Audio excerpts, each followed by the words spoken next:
Usually, whenever we're talking amongst ourselves in our own group chat, I like to bring some of the more applicable points that are relevant in our conversation to this podcast and just talk about, what we were going through. I have to say, I have not laughed in some time compared to when I checked my phone after the Tage Thompson goal and I saw your text that said your face was buried in an ice cream sandwich as it Dude, happened. dude, when that goal was in, we were walking through the 200s and it was after we had just, you know, dinner. So whatever we got, chicken tenders, whatever. We were just like, well, might as well look at some of the dessert too, right? We get this big ice cream sandwich, just even for two people, just massive, was not finished at the end of it. And we sit down and it was like right at the beginning of the third too. Yeah, it was close. Yeah, it was Wasn't it like like the beginning of the third? it was like 5 minutes in. Yeah, it was like 5 minutes in and I'm just like going to town on this thing. And then all of a sudden I see a one-timer hit the back of the net and I'm just like, I didn't even stand up because I got like ice cream dripping down my hand. And I was like a kid eating an ice cream sandwich. I was just like, oh, that was sick. And I was just like, damn it, I kind of missed it too because I was looking at the dessert I bought. I just immediately went to the group chat to just be like, holy crap, what a goal. And then I just see that and it was one of those laughs where you almost forget to breathe. Like it Like I didn't even see the play develop. Like Power made a great pass. I didn't even see any of it until I left the game and pulled the highlight on my phone. funny stuff. Folks, welcome back to another episode of the Sabre Roundtable. My name is Jonah. And I'm Christian. And as always, we'll be talking to you about all things Buffalo Sabres hockey and even a little bit of the wider NHL. On today's episode, we only got one Sabres game to talk about, but it was a good one. The Sabres take down the Stars 4-2. We'll go into some of our notes from the game, what we saw. Christian and I were both in attendance, not together. Not We were, together, no. no. We'll talk a little bit about the Rochester Americans who picked up a big win the other night. And finally, we'll hop around the NHL, talk about some of the storylines going around, such as the Frozen Frenzy, which took place for its second time ever Tuesday night. The World Cup of Hockey released some of their jerseys, and even an NHL team finalizing a sale, and it's a big one. So, the Sabres. Coming off a last episode, also only had one game to talk about. It was a pretty lackluster effort against the Chicago Blackhawks, but it did end in a win. Although, albeit in very uninspiring fashion. I talked a lot about it last episode. So if you want more of the finer details of that one, you can go listen to it in our last episode. But heading back home. So they needed a big homestand. And their toughest challenge, without a doubt, was going to be this game. Dallas Stars, one of the best teams in the NHL, probably the favorite for the Western Conference, and probably one of the favorites to win the President's Trophy and eventually the Stanley Cup. That was who the Sabres had to kick things off against first, and what a way to do it. 4-2 victory, and it really wasn't one of those games where Luukkonen was keeping them minutes, or they were scoring a couple fluke goals that maybe shouldn't have gone in, or maybe the power play finally, heated up at the right time. No, they played them straight up, and they got pretty, a pretty safe W. Yeah, it was pretty back and forth all game. I mean, no goals in the first, so I mean, from experience from being there, it seemed like it was pretty even. I was just glad they didn't get scored on in the first 10 minutes, even though it looked like a couple of times they almost did. Like the Stars hit a few posts, they had a few really good chances, and it's just, you get those bounces sometimes. And they went their way. Yeah, the Stars definitely throughout this game had their fair share of looks, and they were probably getting a bit unlucky, but at the same time, the Sabres had plenty of chances that didn't end up going in. I mean, Rasmus Dahlin getting stoned at the goal line by Thomas Harley.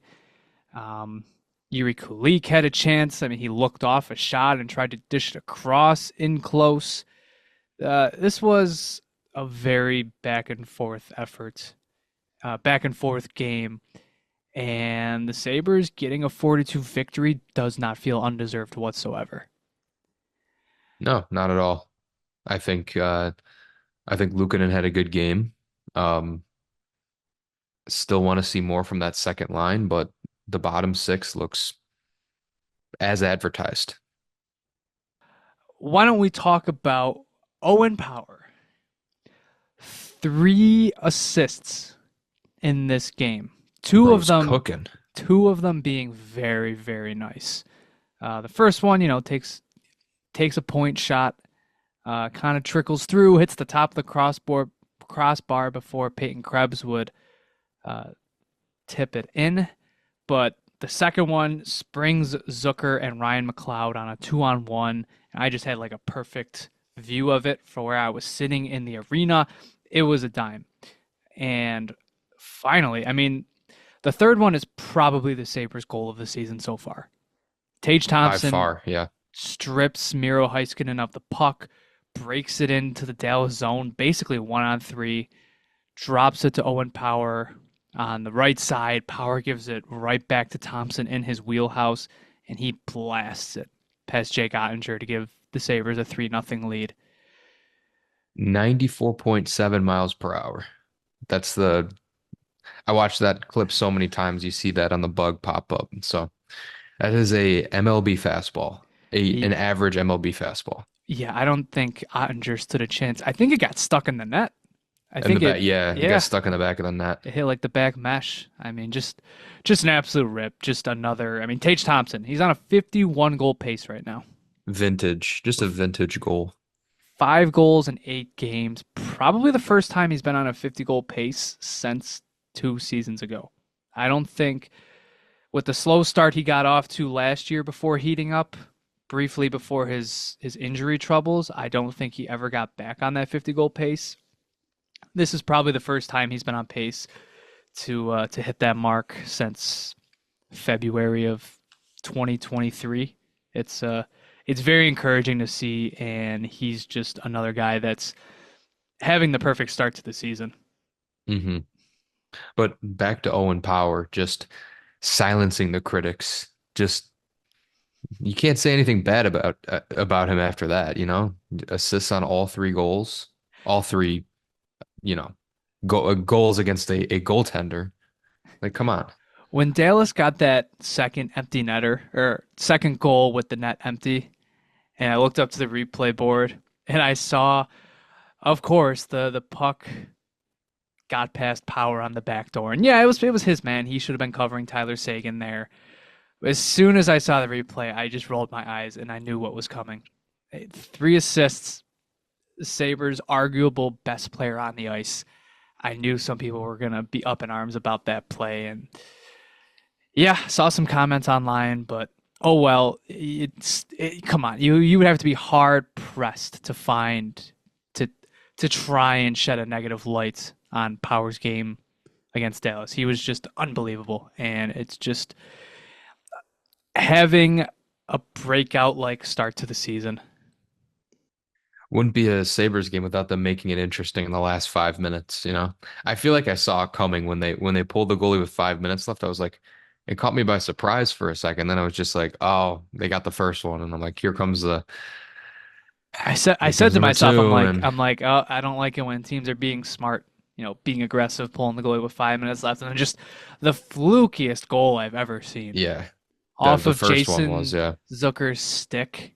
Probably got another 2 feet off the ground and right over Luukkonen's shoulder. I mean, come on, Dallas probably deserved that type of luck, but does make you roll your eyes in the end. Nice for this team to get some retribution against Dallas. Wasn't too long ago that Eric Comrie laid back laid back on the ice in his own net as the scoreboard read 10-4. It He didn't want to get up after that one. it's I was in the building for that game, so I was getting a Oh, little oh dude, I was getting a little bit of deja vu. I was getting PTSD. It was not a good feeling. dude. You were in the building for the Blue Jackets game too, right? Yep. Man, those I have never been to the closest I think I've ever come to going to a game like that was when we played the Flyers last year, like earlier in the season, and they blew the 2 goals in the first 3 minutes. They just ran away with the game. I've never been to a game where there's been like 8, 9, 10 goals against, which is Dude, I've got so many and unheard of. they're in like the last 2 years. Remember the They Ottawa know game late you're. last season where Ottawa scored 5 goals in the first period? Oh yeah, that was bad too because they were fighting. Well, the Sabres were fighting for a playoff I mean, spot, and they just sort of. It was like still it didn't I think it help, was you like the know. last 2 weeks of the season. They were basically done. I'll never forget that game. Don Granato never took a timeout in that first period. Five It's like, now goals. we're good. We're good. Crazy. Yeah, Or at I've seen. least like pull the goalie, right? He didn't pull the I goalie think either. no, I think he pulled Luukkonen after the fourth one. I think. Mm, classic. Anyways, back to a less depressing game. Uh, yeah. Also, Ryan McLeod, man. Every time I come to speak on this podcast, I love this guy even more. 4 straight games with a goal, and just another goal that probably doesn't happen if it's not him, because he caught up to Zucker on that 2-on-1 quick, and then he Yeah. just blew past. I think Harley was the defenseman, and he just couldn't couldn't be covered. Zucker just also who's been so steady. He's got 5 points in his first 8 games. Everything you really wanted to see out of this game. First line got a goal, second line got it, or first line got a goal, third line got a goal, and the fourth line. Total complete team efforts. And Almost. You're almost, missing you're missing a number. I think he skipped a number there. well, I didn't think the Cousins line was too bad in this one. I didn't think No, they had any moments that really made me roll my eyes. Dylan Cousins can't buy a goal. I mean, I think he hit the side of the net on on the empty net, when the yeah. empty netter, and then he I took had a another perfect shot and vantage point of missed. that. I had the Yeah, perfect vantage point for that one. It was right in front of me, and it was a tough angle, but still, it's like, man, just they didn't look bad, but it just they weren't generating anything. It just looked like they were going out there and they were just nothing against, nothing for, which I guess is it's kind of what you want your fourth line to do. But when you have a guy you're paying $7 million on the line not doing anything, it starts to make you question some things. But, not going to nitpick too much after a win, but, hopefully he finds it because he needs it. yeah. We were talking amongst ourselves today, sending some stuff in the group chat. I think Megan Chaika had Dylan Cousins as, or she posted some sort of data, and I think Cousins is second in the NHL in scoring chances without a goal. And then there was another tweet going around most shots this season without a goal, and he was also second in the league.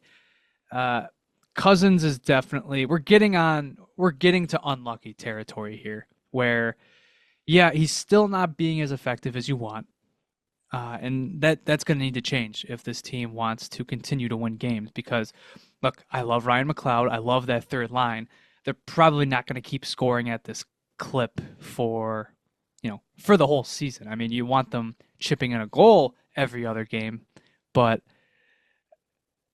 McLeod has a career high of 12 goals. Zucker scored 28 2 seasons ago. Greenway, I don't think has ever had more than 15. You know, it's going to slow down at some point, and you really need that second line to take their place and begin to play like a second line. And Cousins is getting to the point where maybe we should start seeing some of that positive regression. Also did see right before we recorded this, one of those heat wave maps, and seems as though Jack Quinn performs a lot better when he has JJ Paterka on his line, at least generating offense. So, I mean, I guess just throwing it out there, if you want to not touch the bottom two lines. You could slide Paterka down, maybe move Benson or Kulik into the See, top wings. But this see, is the Kulik is interesting tough. yeah, this is the interesting conversation because in this Dallas game, Zach Benson didn't play. Once again, Lindy Ruff said, "Hey, this guy, he's not 100% right now. We're going to give him some time to rest." I think he missed 2 practices in a row just for maintenance days. And Quinn got back into the lineup. He was back with Cousins and Kulik, and then the top line stayed intact. But, with this long layoff, Benson has basically, by Saturday, he'll have been off for a week. When he re-enters the lineup, what do? And also, surprisingly, Aube-Kubel might be available to them this weekend. Even Lindy Oh Ruff was yeah, I surprised. forgot about that. Lindy Ruff was even surprised with how quickly he recovered. And he might be available to them this Saturday. I think with how jammed the forwards are, I think he'll hold off on that maybe till Monday against Hmm. when they play the Panthers.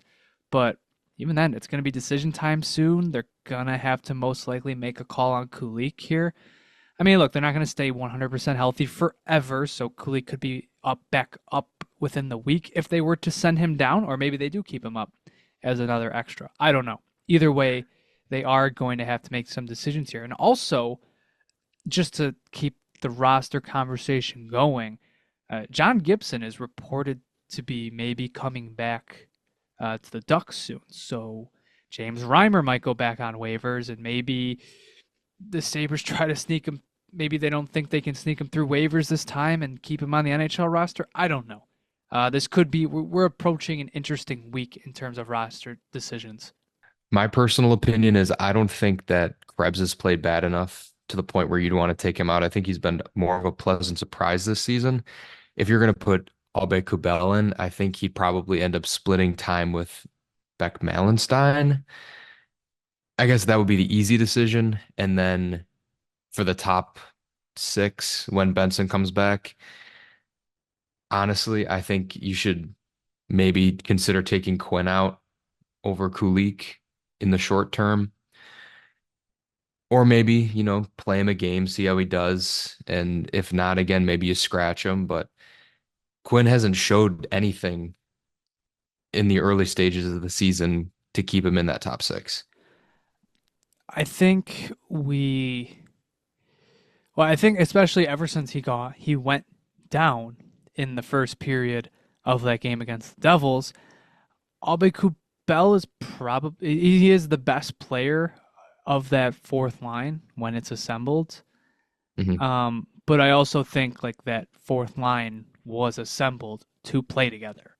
I think that's why you saw Beck Malenstein get traded for a second round pick. I think the Sabres just really wanted to reunite him and Aube-Kubel, and the numbers have not been kind to the fourth line ever since Aube-Kubel went down. So, I think Krebs honestly might have bought himself some time with that goal.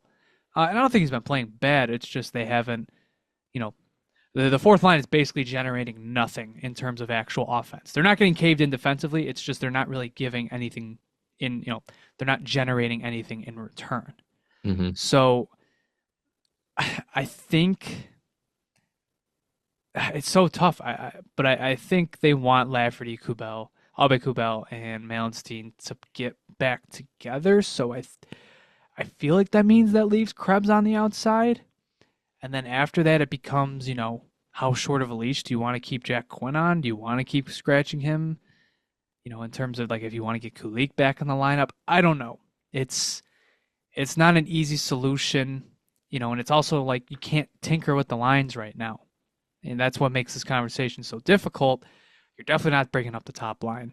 And the third line has been so good. I mean, maybe there comes a point in a few weeks where the scoring goes dry, but for right now, they have goals in 4 straight. So it really becomes you have to tinker your second and fourth lines, and that can't involve any alternating of wingers. You're not dropping Benson to the fourth line in service of Malenstein to the second line. You're not going to do that. Mm-mm. So No, but it's it makes these conversations and decision making, it makes it difficult. Well, you just got to take it on a day by day basis because guys are going to go through slumps and there's going to be a lot of roster rotation. So it's better to have a surplus waiting in the wings, even if some are scratched, than to have, you know, just having to dip right into the AHL pool if there are like a lot of injuries. So day by day, see what happens, see who's performing, and that's what the coach is there for. How about this for a stat?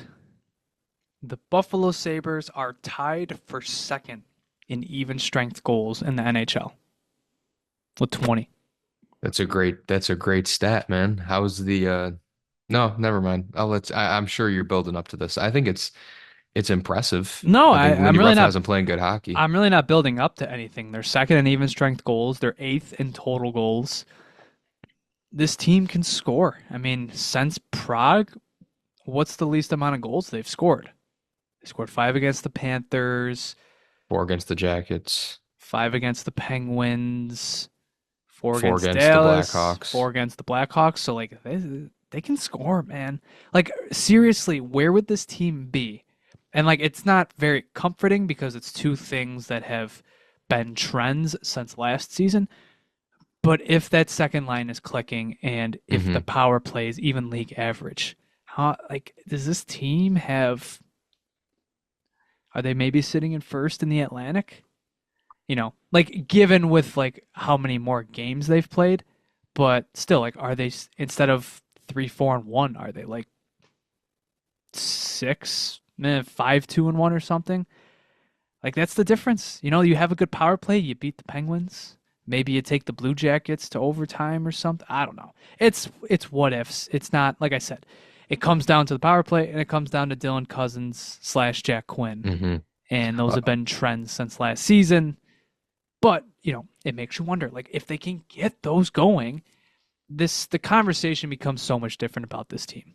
Hmm. Yeah, I mean, you kind of took the words out of my mouth with the power play. I was just gonna say it's like you're so good at scoring at even strength.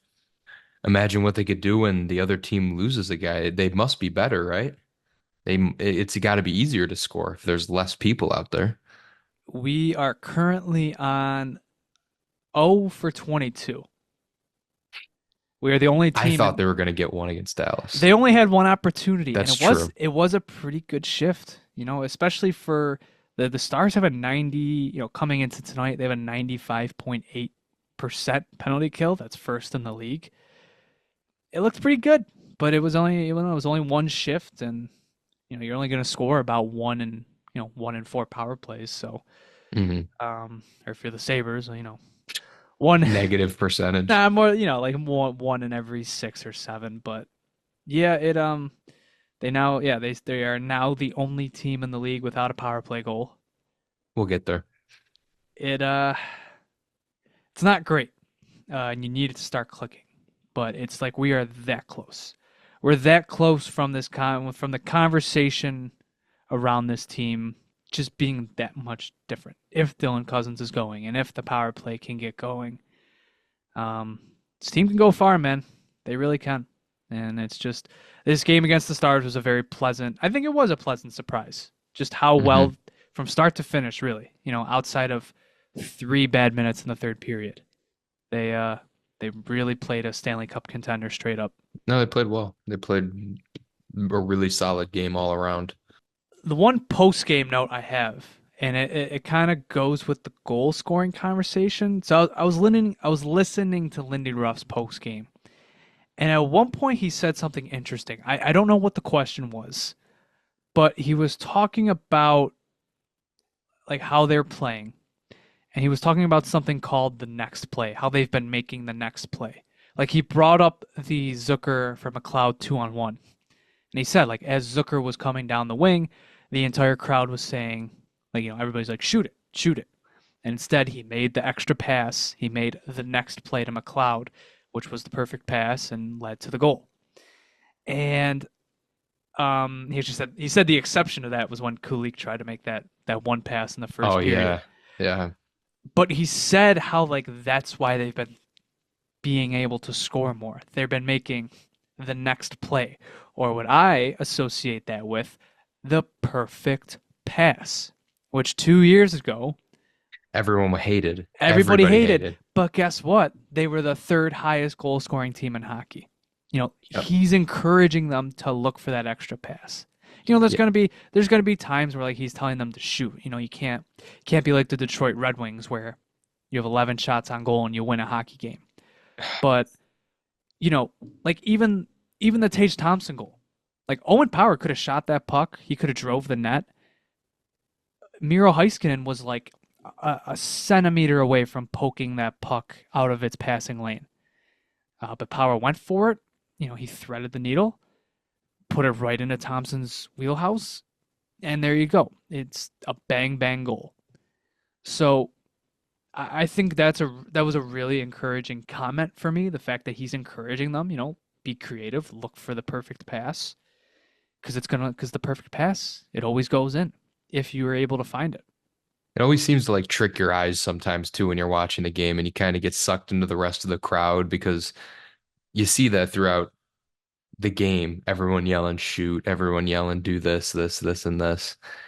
And you think when you're done, it's just like, oh man, they had so many chances. What if they just shot the puck? Well, the reality is the reason they're scoring so much is because they're, not shooting at that time and they're trying to make the perfect play. So, you kind of got to take a step back to look at all the information you're getting.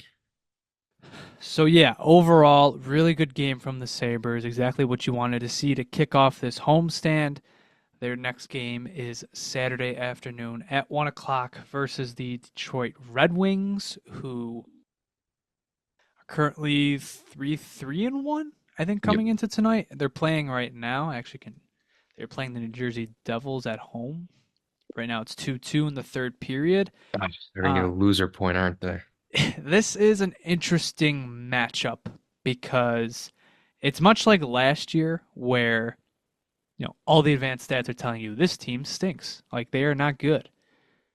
But currently, they Alex Lyon has been their MVP. He has a 956 save percentage, which probably would be lower tonight, but a 956 save percentage. And in Evolving Hockey's model, he's fourth in goals saved above expected with 6.67. He has been stellar. Like I said, the Red Wings won a hockey game the other night with only 11 shots on goal. It The Islanders got to taste their own medicine. they did. They They deserve did. that. I They was deserve laughing. that. I was laughing pretty good at that. I'm like, yep, that's what it feels like. That is Lou Lamoriello hockey. They used it against them. But there is no reason why they shouldn't come out firing on Saturday. They're rested. It's at home, afternoon game in the Goat Heads. Division rival. They can get back to 500. They can get back to 500. It's it's an early big game in the season, but they've won 2 consecutive games here. This would be their first official winning streak of the season. They would just continue to build some good momentum. And also, the Detroit Red Wings are like last in the NHL in every conceivable penalty kill metric currently. Would be a good time to get the power play going. The stoppable force meets the movable object. That is what we are to look forward to this weekend. Very spread out games here, very spread out homestand, but a very good opportunity for the Sabres to continue to build momentum. Don't look now. They're 3-1-1 in their last 5. Don't give me hope. I'm It's just too saying. early. I'm It's just too saying. early. It's as bad as the last few weeks have felt. Like I said, what I learned from last season. You wake up one day and you're still in it. Just like last year. There's so many opportunities. So that is all the Sabres hockey we really have to talk about. Like we said, great game against the Stars. Looking forward to the game against Detroit on Saturday. Some prospect news here. The Rochester Americans picked up a big 6-1 victory versus the Cleveland Monsters last night. Isaac Rosean, Tyson Kozak, Zach Metza, Noah Oslin picked up his first goal of the season. preseason legend Slaggert, and even Captain Mason Jobst all picking up goals in that victory. Additionally, Nikita Novikov had a multi-point night, and Konsta Helenius, Anton Wahlberg, and Victor Nuchev all picking up an assist. Victor Nuchev still leading that team in points for now. So always got to give the Amerks props, especially when they have the big night like that, and you see a lot of the guys you want to see producing, putting pucks into the net and points on the board. Good night all around for the kids. Yeah, good bounce back game after that tough performance against the Marlies. It's good to see them getting it going down there. Do you want to hear something funny? I love a laugh, yeah. They won 6-1. None of those goals were power play goals. They are also 0 for 24 still. So check in on the Jacksonville Icemen right now. Oh, I should. Have they scored a power play goal yet? They are still without a power play goal. They have not played another game since their first contest, it looks like. Is there a lower league we could go to? Could we drill any deeper into this? Somebody check in on the junior Sabres. Other bit of prospect news I did want to bring up. Pretty big deal for any college hockey fan living in Buffalo, New York. Michigan State is playing Canisius this weekend at the Harbor Center. Tomorrow and, Friday night and Saturday night at 7 p.m., which means you could have an up-close and personal look at some of the two Sabres prospects, that being Maxime Sturback and Patrick Geary. Both guys, defensemen. They're actually roommates, and they play together on the same pair. So really unique opportunity not only to see a really legitimate school come to Buffalo, but also see some Sabres prospects. Are you calling Canisius not a legitimate school, Jonah? I would not. Absolutely not. They are absolutely legitimate. Wasn't too long ago they made the NCAA tournament. How's Oh, it's a low blow, but how's UB's D1 team doing? We don't have a team. You don't have one. No. Yeah. We're gonna start figure skating. We Northtowns needed the ice for free skate.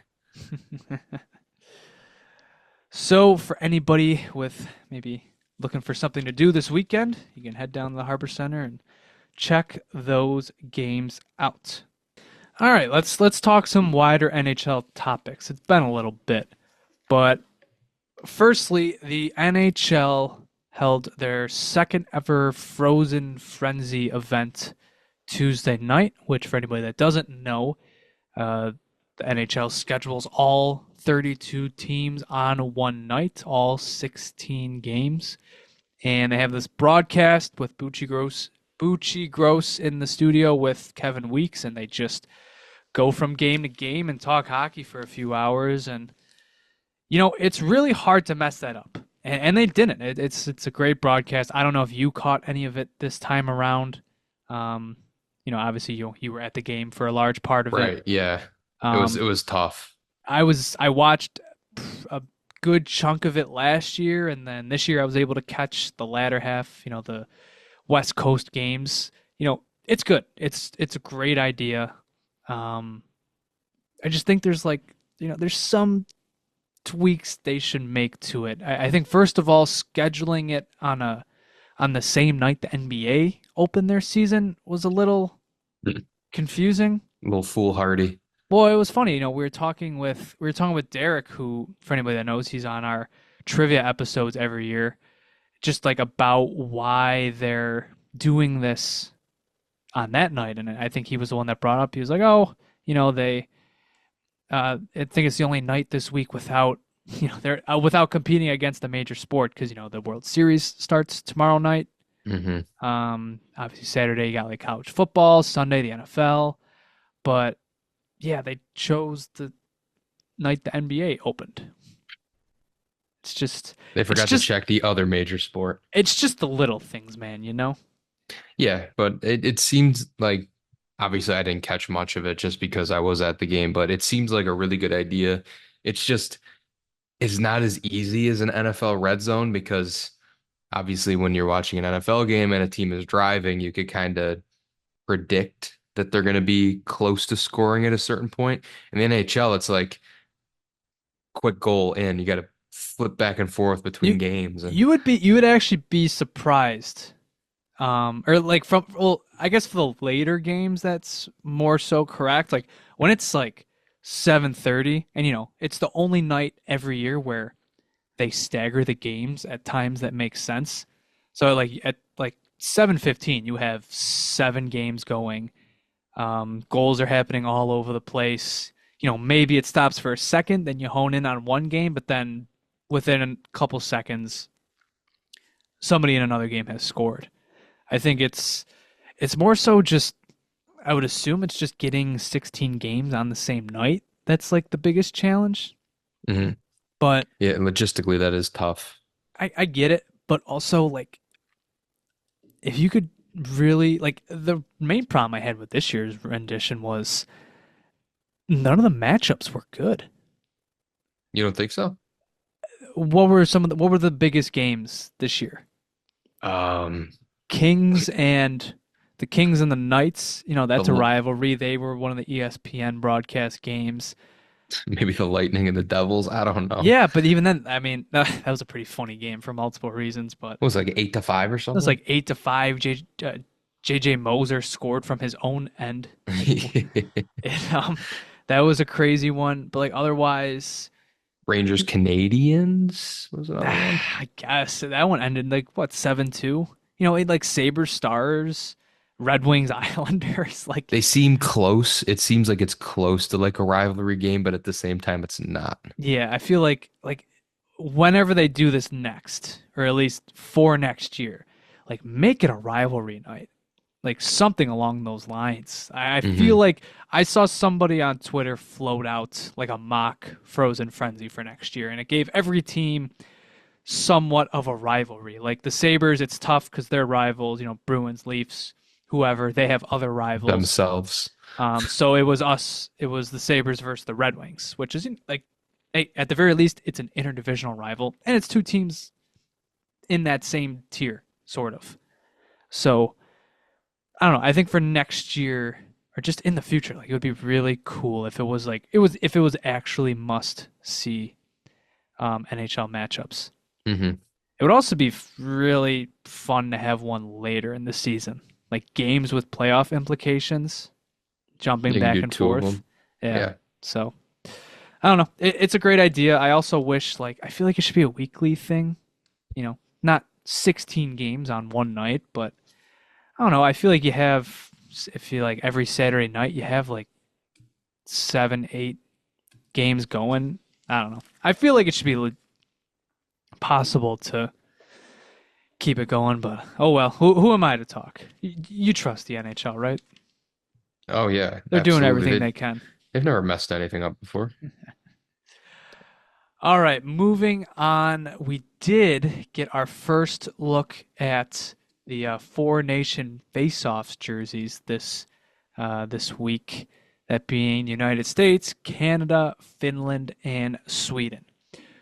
What did you think about the jerseys? Did you have a favorite? Did you have a least favorite?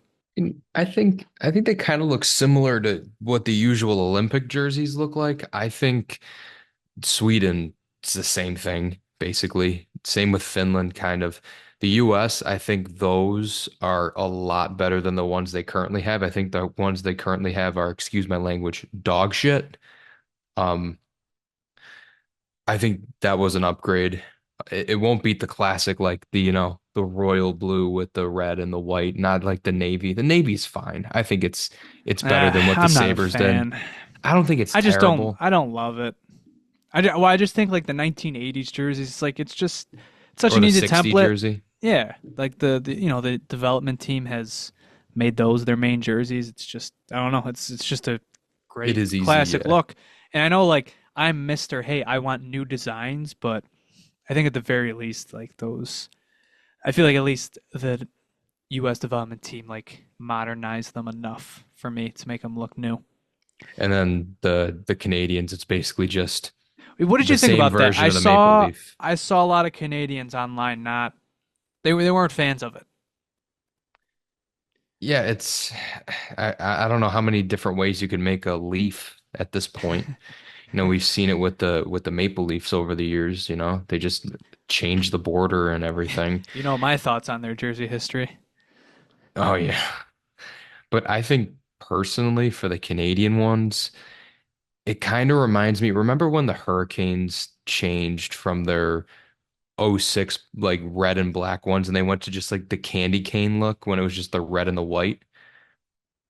Those are the worst. And I think the Canada jersey kind of gives me that vibe, and it's the same. It's just not good. They need more black. Well, yeah, that and it gives me New Jersey Devils vibes, where they like the bottom stripe is just gone. Like I feel like that's been a Looks like a staple, and dress. I feel like that's been a staple in Team Canada jerseys, or at least some type of striping at the There's bottom. been some sort of white or black stripe in almost every single Team Canada jersey going back. I don't even know how long. But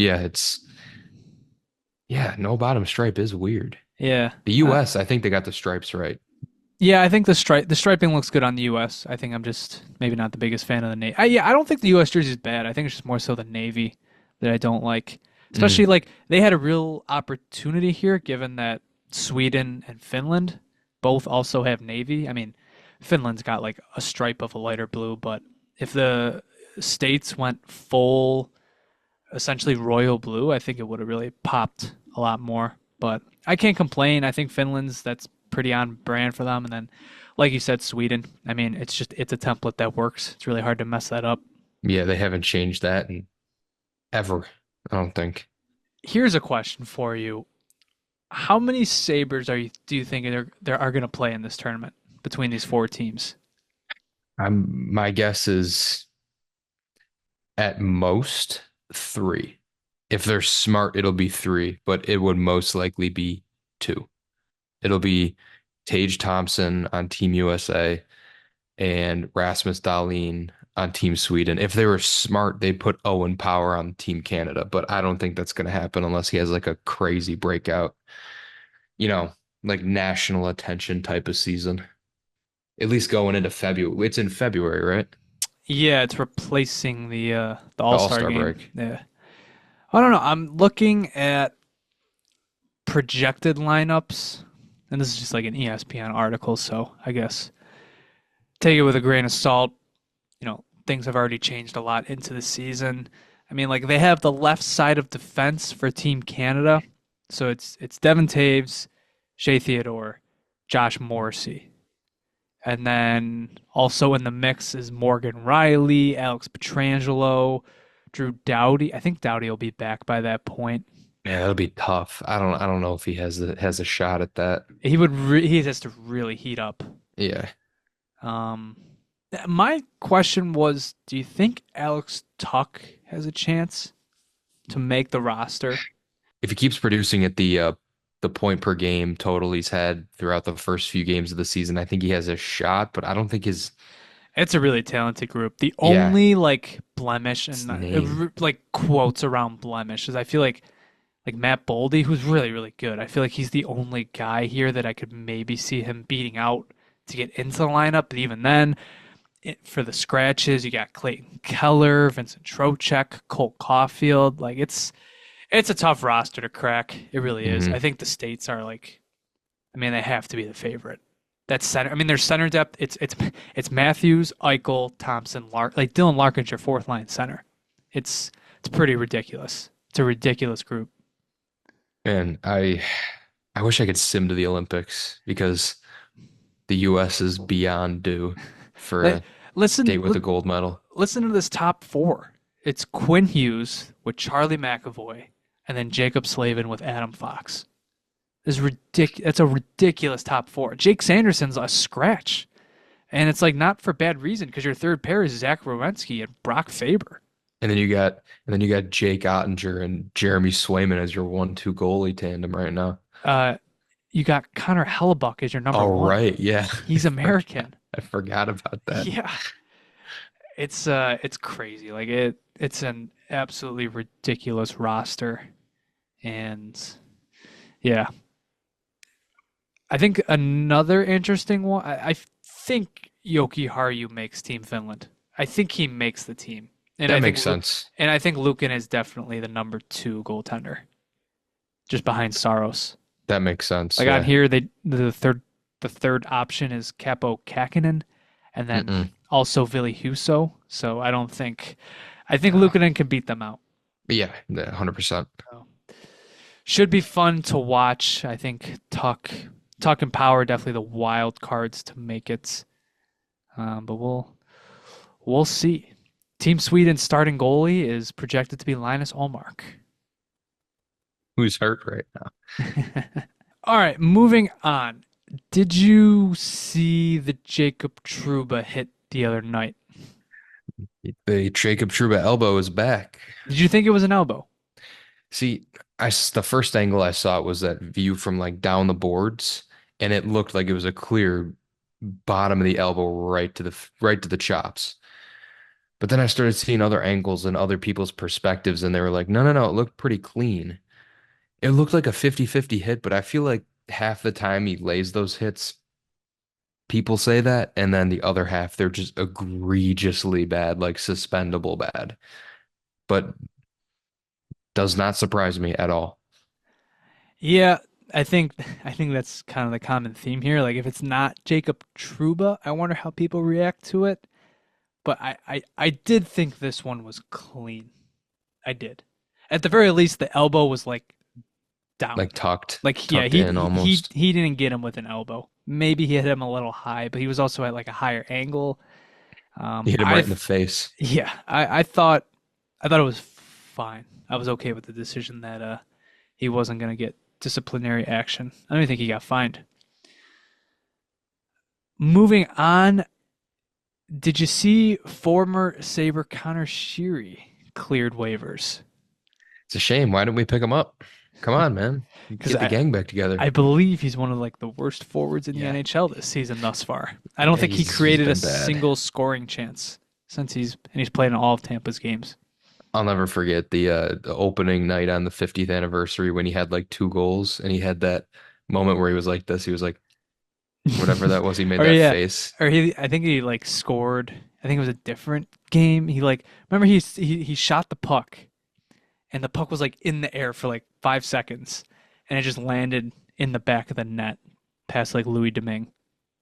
So funny. So funny. Crazy to see him clear waivers though and possibly play in the AHL. He's just been one of those guys that has been in the NHL for so long. Lastly, staying on Tampa Bay.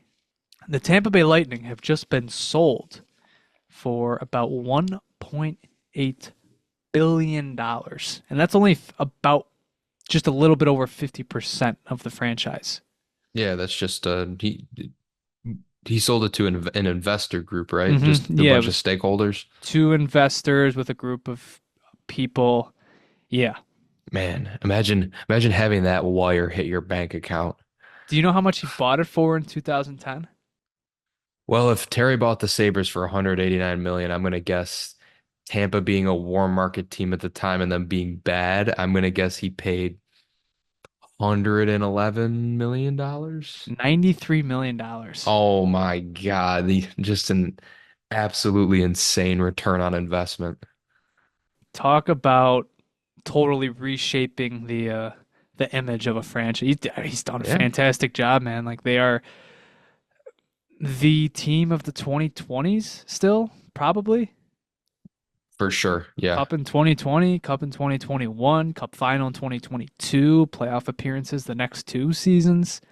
It it's much different than what you would have said a decade ago. Very oh similar yeah, to what the Florida Panthers were back then. Crazy. But yeah, their owner Jeff Vinnick retains ownership for 3 years, and then he will be turning it over. So Hmm. crazy to see a sale kind of come out of nowhere, but he's also selling at the highest point possible, and he still retains a good chunk of it. It's a good business decision. He did his job and he made his money.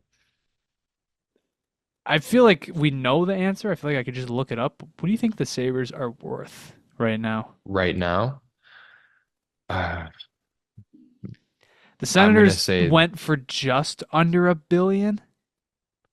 I was gonna say they're probably hovering around maybe like 900. I'm gonna say 950 million. Looks like in 2023 they were valued around 900. Okay.